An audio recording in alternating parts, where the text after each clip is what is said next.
Good, good, good, good. Argatanii jirtan gudi.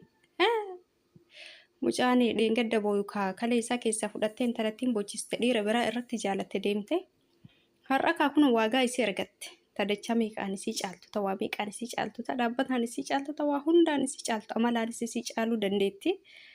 Innaa shamarran keenya kanaaf namni tokko gama keessan dhufee siif du'a. Si jaaladha. Gaafa inni siin jedhe waan nama biraa dhabee siif lubbuu ufii baasa jedhu hin se'in. Waan ati nama caalteen se'in namni si caalu kumaatamaan jira. Dhiiras taate shamaras taate. Kanaaf namni tokko siif boo'ee kutaa qaama ofii kalee ofii baasee gaafa sii kenne waan nama biraa jaalachuu danda'u sitti hin fakkaatu ture mi gaafa san. Nama dhabeetii biti habiibti. Jaalalli waagaa nama kafalchiisa. Jaalalli lubbuu nama kennisiisa. Waan dhugaan si jaalatuuf. Waan onnee isaa keessa seenteef. Laali ka gaafachi onnee ofii keessaa si buqqise. Akka lammata deebitee onnee isaa keessatti hin biqilletti buqqisee si baasaa jechuudha. Namni si jaalatu dhugaan. Namni haga isaa si jibbu hin jiru. Achii si jibbinaan namni dhugaan si jaalatu. Namni haga isaa si jibbu hin jiru. Namni ati na jibba jettuun haga isaa si jibbuu jechuudha. Sii galee? Kanaaf shamaras ta'ee dhiiras ta'ee dhugaan si dhiyaate taanaan nama ati nama caaltee sitti hin fakkaatin.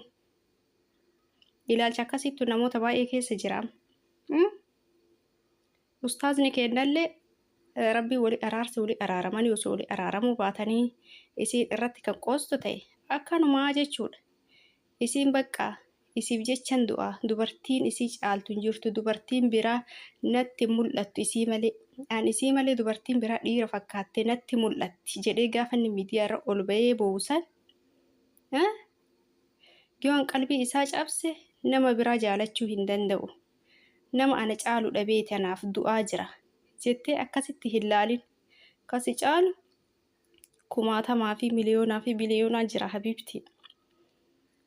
Jabeeffadhu jaarsa kee naaf du'ee naaf booya naaf du'a.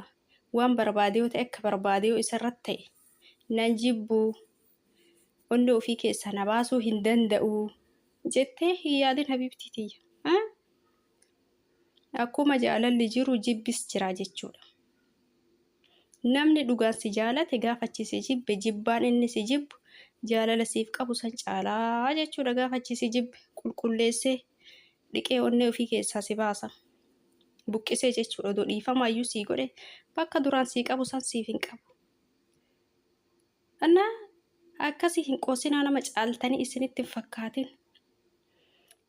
Warri yoo namni isin jaalateetiin hin jedhe dhiiras taate shamaras taate qoostan boontan ol baasaa miidiyaa irra boojjiftan nama itti kofalchiistan namaa gadi isa gootan qalbii isaa cabsitan isinis qalbii keessa isin cabaa jechuudha. Intalattiin amma kunoo hospitaala ciiste rifannootarra hojii isiiti kan hojii isiitii jechuudha. Hojii isiittu gatii isii kafalchiise. Gatii inni kafaleef san har'a itti mul'ata. Har'a argitee duraan hin beektu duraan hin agarre.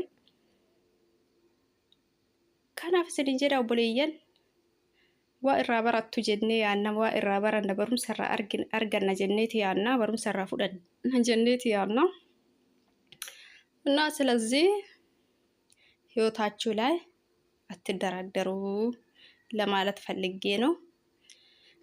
ማለት ስሪ ቆንቃ ነማ ከሰኔን የሚጨት ማልቶ ዋናማ ስላይስም አፋን መከ ያሳይ ከናፊ ወበለየን bulti keessan hin diddiigina. Jireenya keessan hin diigina. Jireenya keessan keessa qilleensa naysiisina. Akka namni jidduu keessan seenu hin taasisina.